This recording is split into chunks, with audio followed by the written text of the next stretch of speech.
Well, hello. This is Rosa from rcgkreations. How are you doing? How's it going? Bringing to you a how to make something. And it's going to be a pop-up box card. I'm going to put a link in my other two videos that I just recently showed. But this time I'm going to show you, because I had some requests on my email information address asking for how to make the base card. Now, a pop-up box card, there's a couple of versions out there of pop-up box cards, so it just depends on what you're looking at. Now this one is a box, you can see, and what's nice about it is it folds flat for mailing. See that? Okay, and you can make it by freehand, or there's a bunch of templates. A lot of electronic machines have a template on it where it cuts it all out for you, and you just assemble it, put it together. I make mine by hand. I make the base card and the little risers that the little items sit on, okay? And that's what I'm doing. So today's quick little video, it's going to be a quick little video, and I wanted to show you, you can make these in any sizes. See that? And then I have another one here. Now, of course, you can do it in any color cardstock. Wanted to mainly show you was, see the height difference? Oh, let me get this folded down. See the height difference between the two? This one's pretty much exactly the same. And then you just cut with your trimmer a design, or if you have scissors, those decorative scissors work just as well. But I wanted to show you how, see the differences there? On what you can do. And it's all done with any piece of paper. Okay. So here's one. This is just a memo pad because I'm doing St. Patrick's Day cards. This is just a, let me get my readers on so I can see. This is a 4.5 by 7 inch pack of cardstock. Okay, and this is 65-pound weight. Alrighty. And then this is regular cardstock. This was in my stash. I don't know what it is. But all I did, and bear with me, let me show you, is I got a regular 8.5 by 11 cardstock. Again, like I said, you can use any size. It doesn't make a bit of difference. And then, let me move this out of the way. Get your trimmer. And depending on what you want to make is what you cut. Now, if you're going to do the 8.5 by 11, okay, you want to cut it on the 11-inch side, and you want to cut it in half, which is 4 1/4, okay? I'm not going to cut this because I don't need it anymore. I'm totally done with my cards. Okay, so then you would just cut that, and it would come out to this. Okay? And then you use your trimmer if you want a decorative edge, and you don't. And I have my Carl Jr. This is a Carl. Oh, let me get in and see if I can get that in there. There it is. There's the model number on it. And I like it because it comes with all of these blades. Oops, sorry, I just bumped the camera. Comes with all those blades. And there's a holder here to keep your blades in. Or I used to have them taped down in here, but I got all the blades, and so I keep them in this little baggie, and because I travel to a bunch of crops, 3 or 4 crops a month, I just keep them in here, and then as I'm using them on my project, I keep them right here next to my desk so I know exactly which one it is that I cut. And this is my straight edge one, okay, and then this is the decorative ones. So, and I like it because it's already, each one is labeled, so you know what is what. Oh, let me get in there. Okay, hope you can see that one. And that's just another way to get a different look for the same project. Okay, so once you cut that, you don't need a scoreboard. And I'm going to show you a way to do it without the scoreboard. Then I'm going to show you a way with the scoreboard. And you don't really need any tools, but it does give you a crisper look if you have a bone folder. Okay. I didn't trim that very well, but that's okay. So you get your long piece, whatever size it is, whatever size you use, do you want the longest piece. Now you can see how this is crooked. Let me get back into focus in here. This is really crooked here. So I want it to be straight. And I use that wavy die. It's called Wave. So I did that pretty good. It is the Wave. I'm going to take my trimmer, my other blade out. Put my new blade in that I want to use. This is just how my particular tool works. Each tool is different. Okay, look, and there's where I'm off. So let me go this over just a tad. And mine's just a rotary trimmer. Nothing special about it. It's just a rotary trimmer. And there we go. Got your little scragglers where I didn't put enough pressure. That was me. And then that gives you an even cut. Okay. Now, you just get 1/4 inch. Just enough to attach the two pieces together. And here you can just use your fingers and press it together so it's got a nice seam, a good score, or use your bone folder and go back and forth there and do it that way. Then you get the one piece end over to the other edge end, and you want to meet them up exactly even. Okay, then you hold them two together. You hold the two pieces together. And again, you can use your fingers or use a bone folder or the side of a pencil, the side of a pen, anything you have. If you don't have a bone folder, no big deal, you don't need it. But it just gives you, see how it gives you a crisper look, a crisper fold, and then you're going to take the one end to the halfway mark, score line, and you're going to do it again. You're going to score it, you're going to fold it down, and then you get this edge, but it's already folded, because this is the inside look. And you're going to fold it there.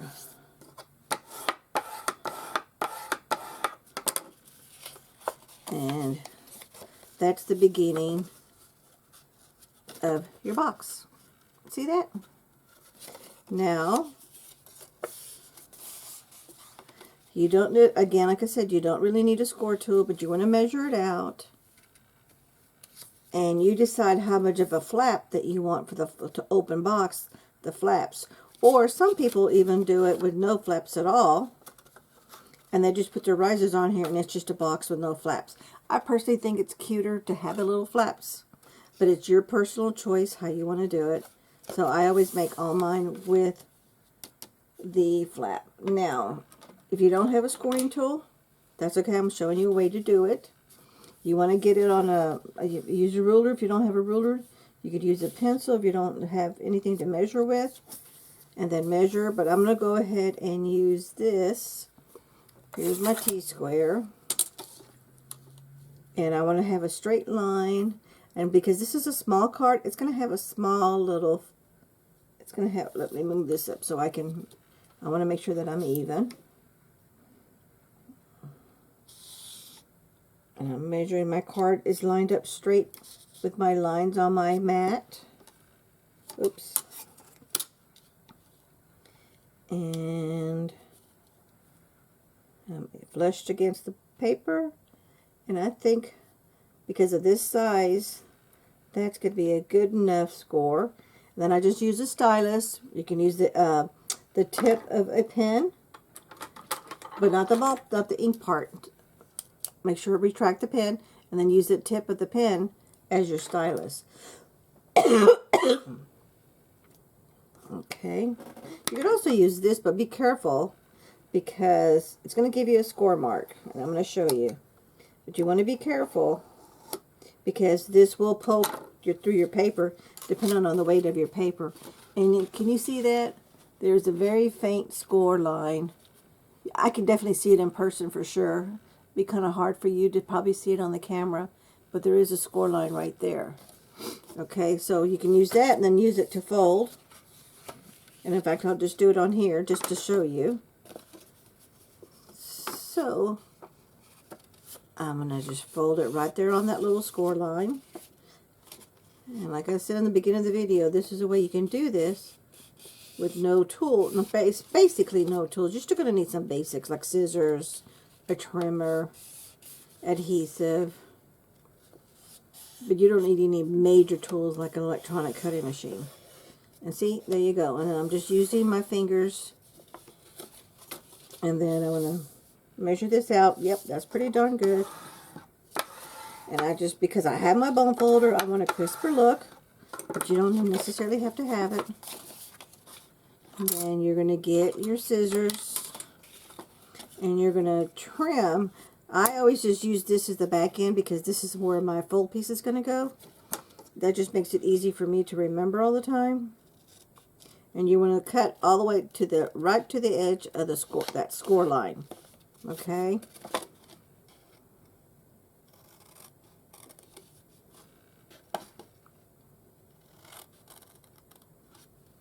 And then on this one, you're going to cut all the way and just a hair past the score line, and then you're going to cut at an angle. So you see that angle there? And then you're going to get your adhesive. Today I got 2 more bottles of the stuff that I got at Tuesday morning a couple of years ago. But I prefer my art glitter glue. But this is Adhesive Tech, a fine line glue. And I like it because it does have a really nice fine tip. You see that? But I've got 2 more bottles left, and I've got 2 bottles of the art glitter glue. And glue does not last forever.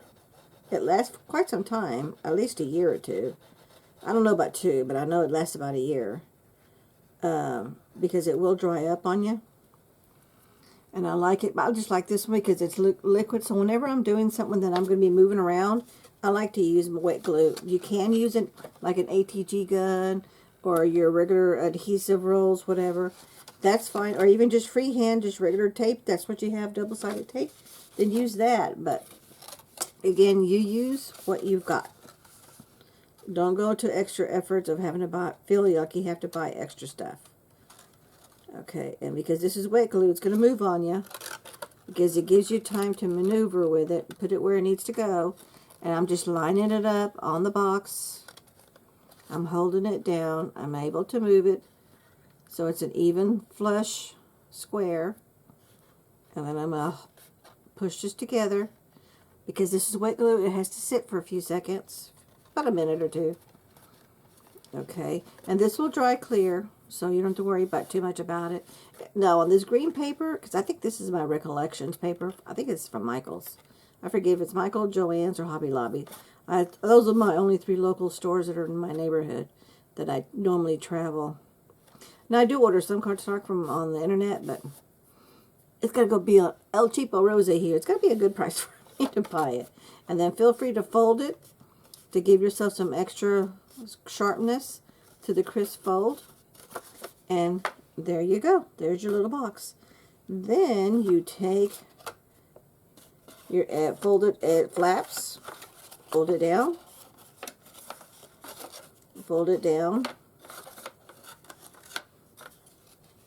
and you push it a little bit so it stays nice and square. And there you go. And I'm not going to fold this all the way down. I just want it to be flat up. Now, to make my risers, what I do is, whenever you buy any kind of craft items or any other project, you get these, I'm going to close my glue up before it dries up on me. You get these hard plastic shells to cut things out of. Well, save those plastics, and then I just do this when I'm watching TV. I get like a whole bunch of them in a bag, a grocery bag. And then I just sit down and I freehand cut them all. So that's the little plastics pieces. Oh, this one, see, this one I didn't even use it. You don't have to have those little plastic pieces to put it together. See that one? I didn't even do it. But this one, I did do it. See that? See how that's in there? See the plastic there? And that's what keeps them up and moving around. And This little guy for some reason doesn't want to stay. I'm going to have to re-glue him again. But see how they move? And when the wind, like the ceiling fan's going or a fan's going, see how they move? That's what's really cute about it. This is cute and whimsical. I love to give these to the people at the nursing homes. So then I just get, you can get the exact same cardstock, another piece of it, to make your risers. And all there are little strips. And I just get my trimmer and I just trim away. I don't measure. I don't do anything. Some are thin, some are wider. It doesn't really make a bit of difference because it just depends on the project. The same thing for your little strips. Some thin ones, some big wide ones. It's whatever you want to do because you're able to cut this. Then you get your little strip. You measure it and you kind of eyeball it where the fold is at, and then you fold it down, and then this is where it's going to go. You do the same thing on this side. You fold it down, and then let me get my tape here. And this is that tearing tape, but I have no grip, so I always have to cut it. Cut you off a piece. You put it on the edge, on the end. Press it down to make sure it sticks good. Do the same thing for the other piece.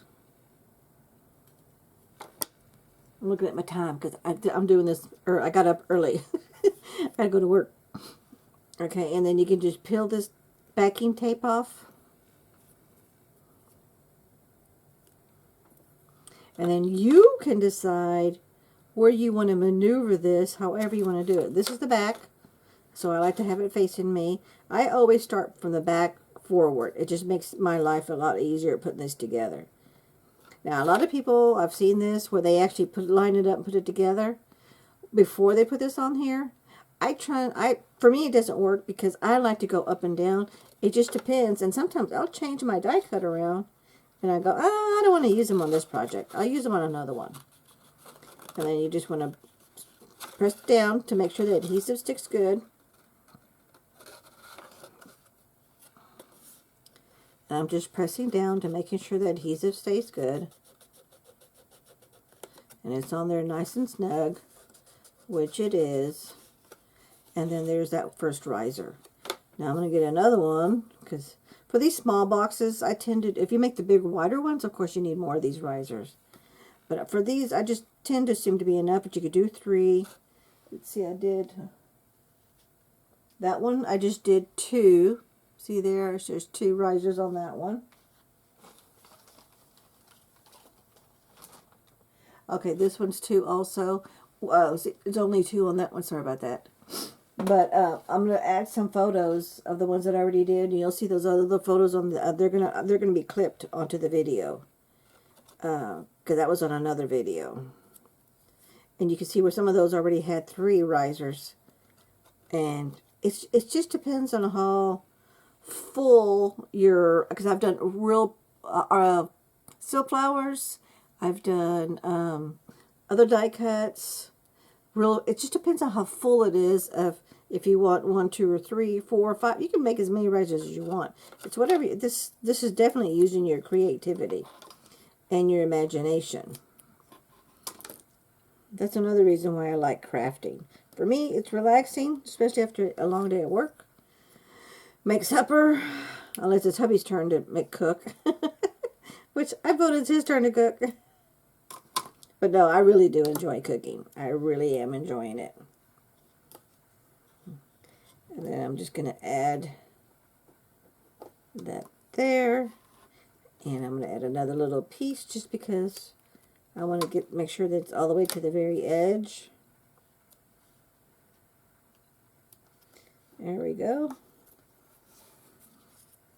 And again, you could, like I said, you can make the strips of the same color, or you can use decorative paper like this and cut it out and make that in a piece, and then attach this printed paper onto your riser so it's color. But because I'm using so much green and white, I'm okay with the white risers.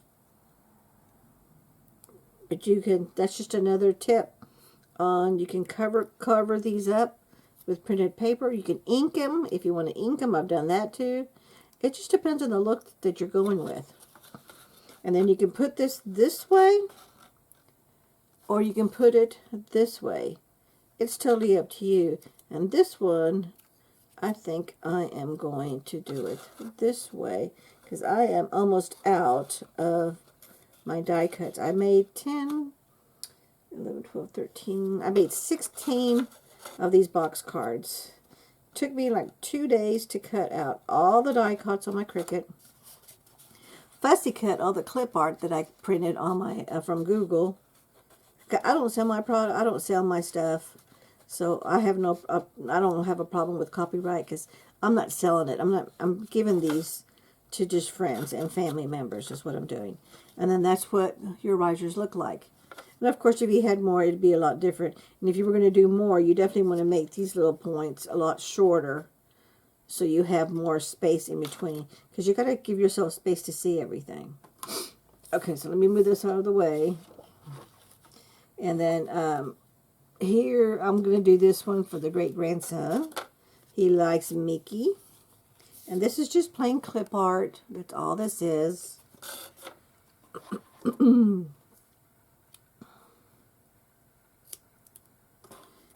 And because this is tall, always make sure you're going on the bottom. I've done a couple times where I did it backwards or I did it sideways. It's like, oh man, I just wasted that piece of tape. Okay, and then get any riser. It doesn't make a bit of difference which one. Make sure you only have one. Then put it on top of the adhesive. Because the one thing is, you want to make sure there's no adhesive showing. Because when you close it, it's going to get stuck to the item behind it. And then there you go. And see how flimsy that is? So that's why it gets to go move around. So no matter where you're at. And depending on where you want it, this is where you pick it up and you move it. And see, like that right there? I like that. If I were to glue it right down here in the middle down here further down, see how much it will wobble and move around? It'll flow. Or you can do it up here tighter, and it won't flow. It won't move around as much. But that's what you get to do. So it's up to you. And I'm okay with just a little bit of flow.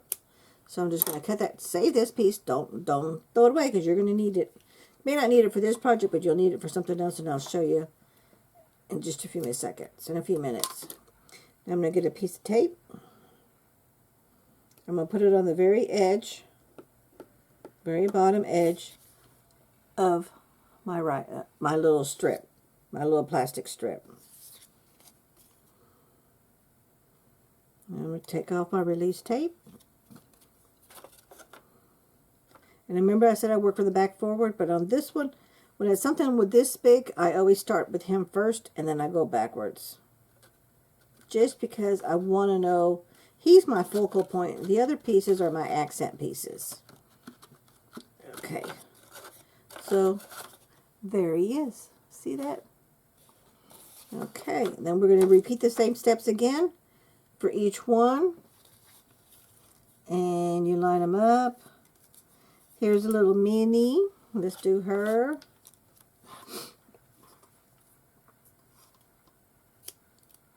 And now that you know basically what I'm, just double check it to make sure that's the bottom of her.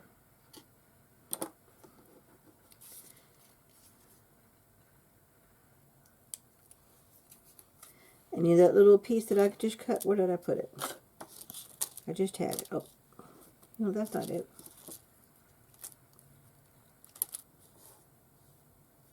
Because I know she's going to be in the background. I don't, oh, there it is right there. I don't need a really long piece. Sometimes you do, sometimes you don't.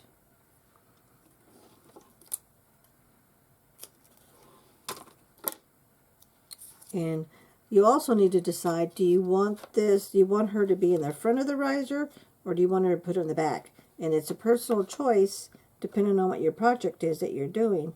But I'm going to eyeball this, and I'm going to put it on the back. Whoops. I just dropped it.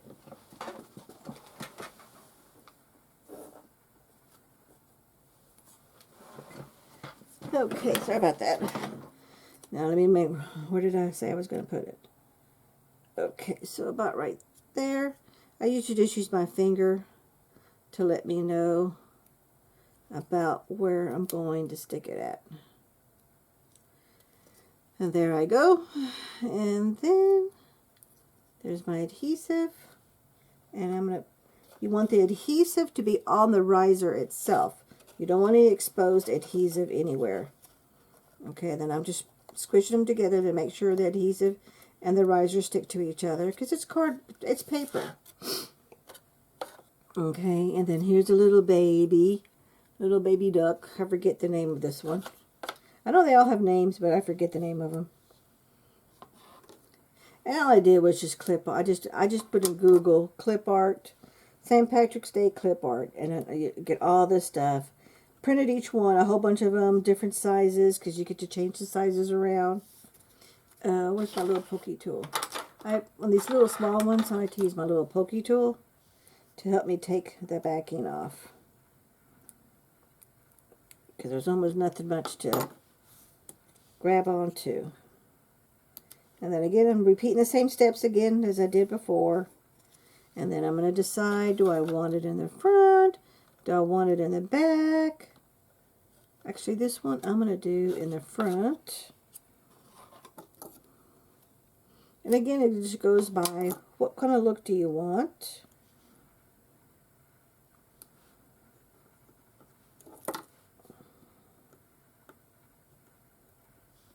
I trim my nails so I don't have any nails. I got little nubs right now. Okay. And then I want this. I'm making sure it's being covered. There we go.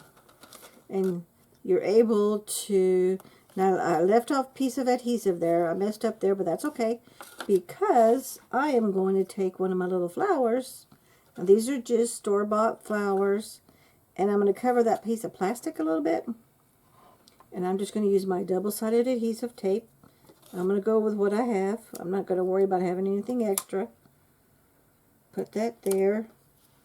Squeeze it down. Make sure the adhesive gets really good on that piece of adhesive, that flower. Push down my little flower here. Release the backing. And then I'm just going to put it right there over that piece of adhesive that I already had.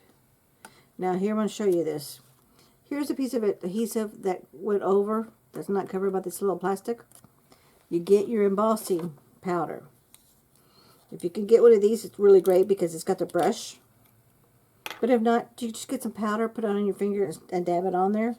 You just want that powder, or just use baking soda, baby powder, whatever you have, and you dab it on there. And this takes away the stickiness. Okay, and I always feel to make sure there's no stickies. And there's no stickies there, so we're good to go with that. Okay, and then let's get, okay, Mickey, Minnie, where is, okay, here's one. Here's Mickey and Donald. I think he's cute. Actually, I only cut clip art and I save it. And I save it in a Word program. And then when you save it and you copy and paste, you're able to recopy it again and not have to worry about searching for it. And then I label it and I'll say like Mickey Mouse clip art. And so one will be Mickey Mouse, one folder will be for Mickey Mouse. Anything with Mickey Mouse I put it on that same folder. And I just add to it. Another one will be like mermaids, butterflies, deers, whatever it is that I'm doing. It doesn't matter to me. And that way I save them in my Word document under clip art. That way I always have it there. I don't have to worry about going to the internet to recopy and paste it again. That's a lot of time. Okay, so this one is right here. And because I want him in the back, I want him to have some depth. I'm going to use my double-sided foam. I'm just going to cut a piece out. I don't need a big piece. I'm just going to do a little square. If you keep this in your car, double-sided adhesive, well, in Texas, because it gets so hot here, it sticks. And it doesn't peel off. Typically, it just peels off, but it doesn't. It's stuck. So then you got to add a little bit of adhesive. So do yourself a favor. Don't leave your adhesives, double-sided stuff in your car and in the heat. Live and learn. I was like, oh man, I'll never do that again. Okay. And you see how I'm off just a little bit? I'm just going to trim that part off. That's what's really good by having these nice sharp baby scissors, because they're really got a fine point and they close really well. Oop, I gotta get going. I've got 5 more minutes. Plus, I promised I would just have this a 15-minute video. Okay, and there's the backing on that part. Oops. Okay, and then I'm going to put this back here in the back, so I'm going to put it in the back.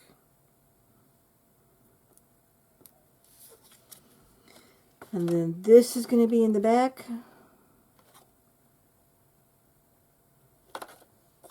And then there are, of course I can always add more. I can take away. I'm going to put a little flower. Because he's got blue on the blue thing, I'm going to do a blue flower. If you want to, cover the little plastic risers. If you want. Oh, that piece is too big. Or leave it on there. It's up to you. It doesn't really make a bit of difference. It's whatever look you want. You can make it as full as you want. Put a whole bunch of them on there.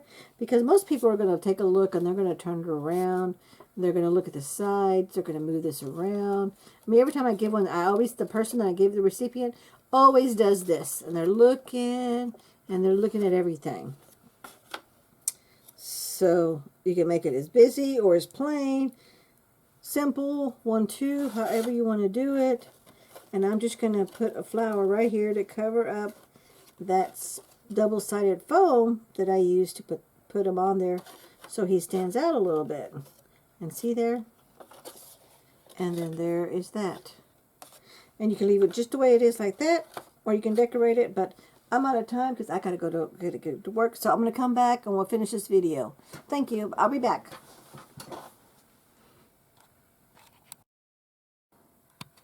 Okay, we're back. I went ahead and finished it off. I'm back from work. It's actually late in the day. We had some friends over play cards. But I wanted to show you, that is the finished card. See that? All the way around.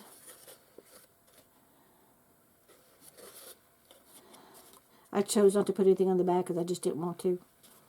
Just like I didn't put anything on the front of it either. See that? I didn't put nothing on that little flap because it's going to stay up. And then that is what the front of the card looks like. And so you can see all that stuff. And then look when you blow on it.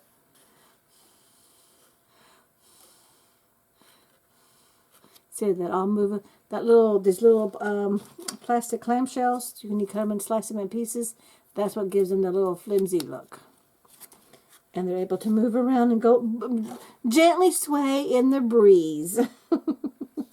But anyway, that is how to make a pop-up box card with pretty much any size sheet of paper. So here's your baby mini one. You could even make it even smaller than that if you wanted to, okay? And then I used one 8.5 by 11 inch cardstock. And I made these two. And I haven't done it yet because it's after 10 o'clock and I'm tired, so I'll finish this off later. Here's the other half of cardstock to go with this baby mini one. I offset it because I wanted this to be a different size for the sake of the video. And then this one's going to be my last one, and then I'm done. And so here is my 8.5 by 11 cardstock. Okay, and then here's another 8.5 by 11 that I just cut in half to make this card. And then I just used a bunch of stickers that I had on hand that I had purchased from the box store, and I had to order some from Amazon because the local box stores didn't have any die cuts at all, and they only had like one little thing of stickers, and that was it. So, and I already used those for these other cards. But that is making, like these two are from the same piece of 8.5 by 11. This one is from the 4.5 by 11 pad of paper. It's made this one right here. And then that's my take on the how to make your own pop-up box card. Thank you so much for watching. Don't forget to hit like, comment, and share. And don't forget to subscribe if you're not already a subscriber. Take care now. Bye-bye.